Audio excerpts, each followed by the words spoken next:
Kalaja Rozafa do të përfshihet gjatë vitit 2026 në një projekt të rijetëzimi nga Fondi Shqiptar i Zhvillimit, i cili synon përmirësimin e disa aspekteve kyçe të këtij objekti historik dhe kulturor. Jemi në fazën e miratimit të projektit të hartuar nga Fondi Shqiptar i Zhvillimit për rijezimin e kalas së Shkodrës, i cili presupozon investim në kuadrin e arritjes së infrastrukturës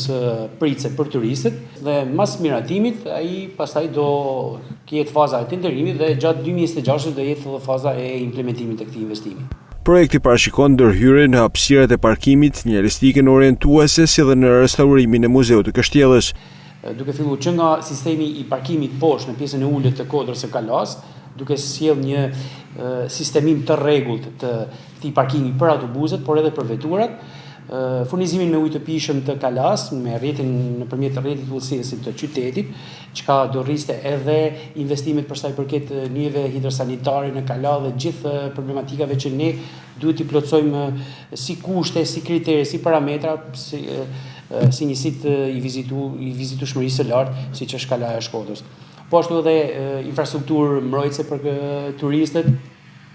rrjedhim edhe për sa i përket arrendimit urban brenda Kalas. Në Kalaja besojmë që do ketë një pamje tjetër për vizitorët. Kalaja Rozafa u vizitua gjatë vitit 2025 nga 178.000 turistë, duke u radhitur e dyta në sitet më të vizitueshme në Shqipëri pas Parkut të Botrintit.